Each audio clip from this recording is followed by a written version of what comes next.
Tak ahojte všetci, ahojte kamaráti, ahojte čitatelia.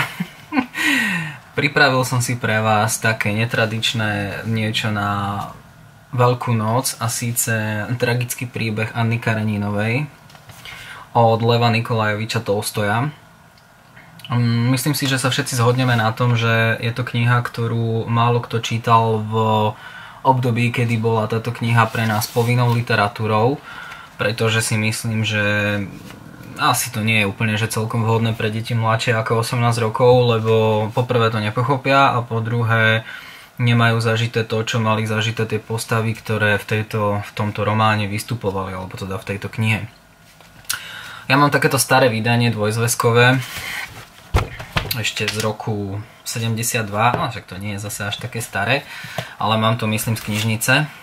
Keď vyraďovali knižky, tak myslím, že som si ju vtedy zobral. No a keby som mal tak porozprávať nejaké dojmy, alebo teda pocity, aké mám z tejto knihy, tak ja som zvyknutý na ruských spisovateľov.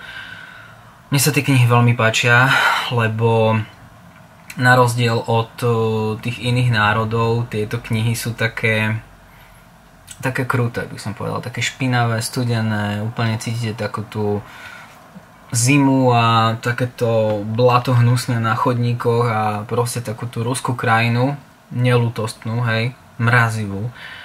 A keď som začal čítať túto knižku, tak hneď som si všimol, že teda vystupuje tam veľa postav, lebo je to román Rieka. To znamená, že je tam viac dejových línií, je tam viac postav, každá z tých postav má nejaký život, nejaký príbeh, nejaký dej odohrávajúci sa nejak tak kontinuálne. No a teda Anna Karenina, alebo Anna Karenínová po slovensky, ona nebola jedinou takou, že hlavnou hrdinkou, aj keď ona akože bola hlavná hrdinka, ale bol tam ešte teda Konstantín Levín, ktorý bol tiež postava, o ktorej táto kniha bola. Ono to bolo rozdelené na také dve dejové línie hlavné, ale teda keby som to mal tak zhrnúť, tak tá Anna Karenina je tragický román o láske. Áno, je vášni, spoločenských normách a o morálke v tej ruskej spoločnosti 19. storočia. To znamená, že táto Anna Karenínová predstavuje vydatú aristokratku, ktorá sa zamilovala do dôstojníka Vronského. No a ona tú lásku nezvládla. Ona sa veľmi do ňoho zalúbila, pre jej manžela to bol obrovský šok, pretože oni mali nejaké miesto v spoločnosti, teraz sa to začalo riešiť v tej spoločnosti, on bol z toho úplne hotový, oni mali syna, teraz ona dlho váhala, aj nechcela sa rozviesť, aj napriek tomu ich opustila kvôli Vronskému. No do tohto Vronského bola ešte zamilovaná iná postava, a síce sestra manželky Aniného brata Kitty alebo Katarína, ktorá bola teda do Vronského zalúbená tiež, ale nakoniec ju presvedčil o svojej láske ten Konstantín Levín, s ktorým napokon aj skončila. No a tu by som povedal, že teda Anna Karenina, ona predstavovala ako keby takú tú tragédiu, takú tú nešťastnú lásku, ktorá končí tragicky. Chcel by som, aby si ľudia prečítali tú knihu, tak presne nepoviem, ako zomrela. Ale teda dopadlo to hrozne. Ale v otázke toho Konštantína Levína s tou Kitty alebo Katarínou, tam to dopadlo dobre naopak.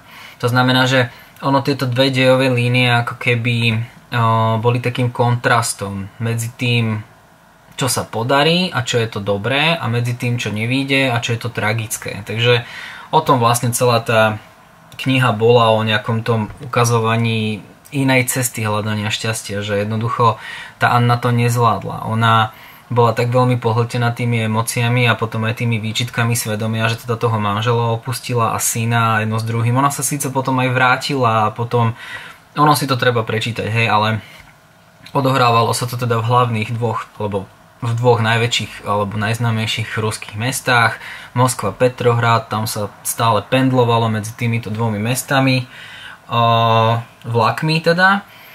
No a aj to má teda veľký zmysel, prečo o tých vlakoch hovorím, lebo každý, kto si to prečítal, tak to pochopil. Ale teda je úplne jasné, že je cítiť z tej knihy ten ruský realizmus, kde naozaj už od toho slova realizmus a zvlášť román Rieka, čo teda každý, kto má rád literatúru alebo minimálne mal tú stredoškolskú literatúru na takej úrovni, tak vie, čo to znamená, a to je presne o tých dejových líniách rôznych postav.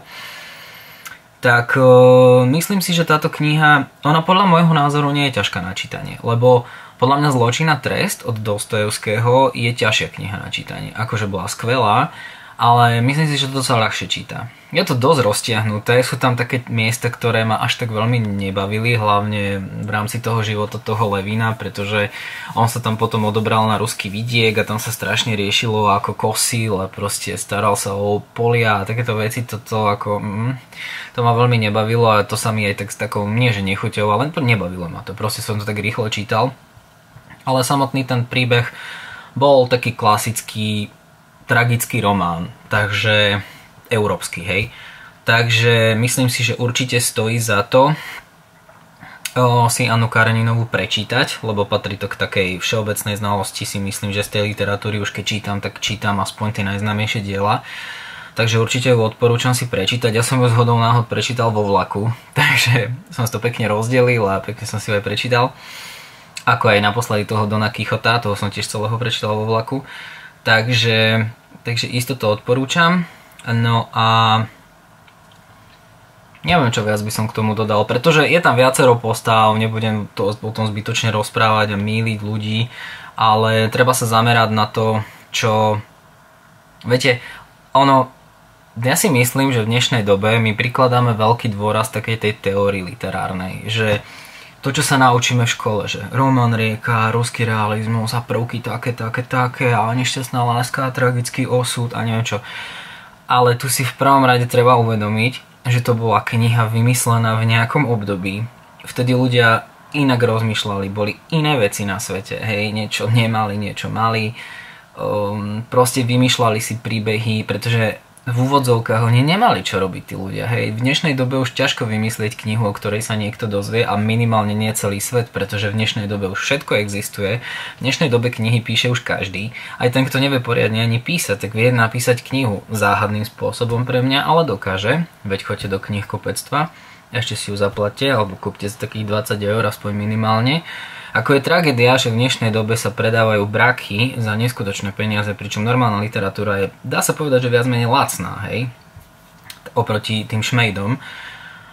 A teda ako ja som zástanca čítaj hocičo, ale aspoň kvôli gramatike.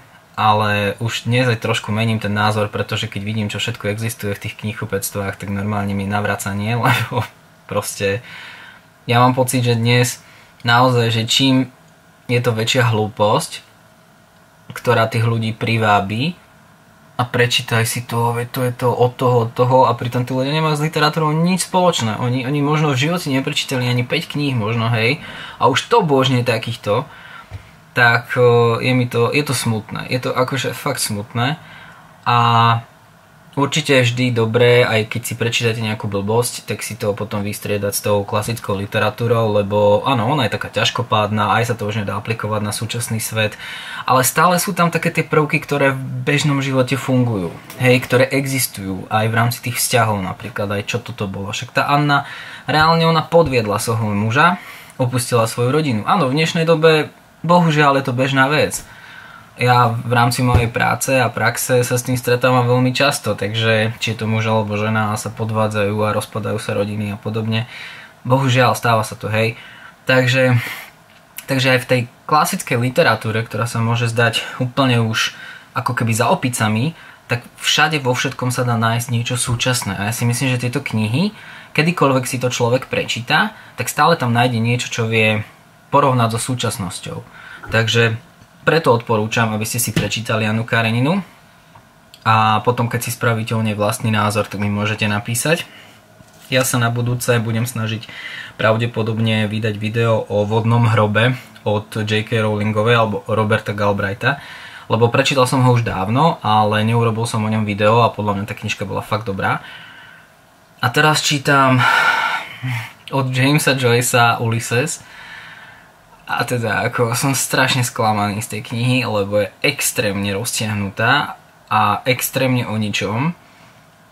Ale už keď som s tým začal, už to dočítam.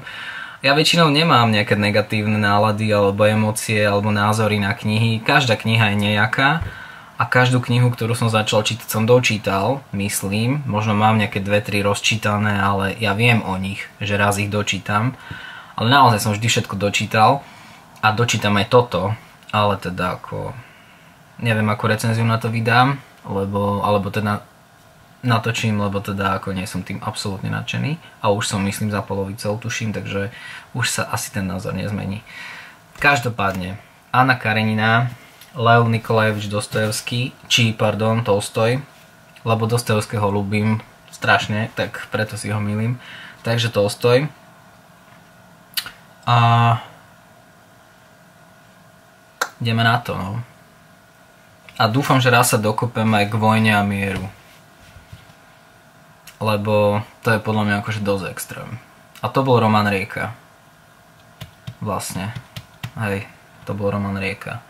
No, každopádne. Uvidíme, užite si veľkonočné sviatky doma a dúfam, že čítate. Natáčam v takom netradičnom prostredí teraz, lebo som si povedal, že nebudem to tak umelkovať hrozne alebo veľmi a proste natáčam z prostredia, v ktorom sa nachádzam najčastejšie, takže doma.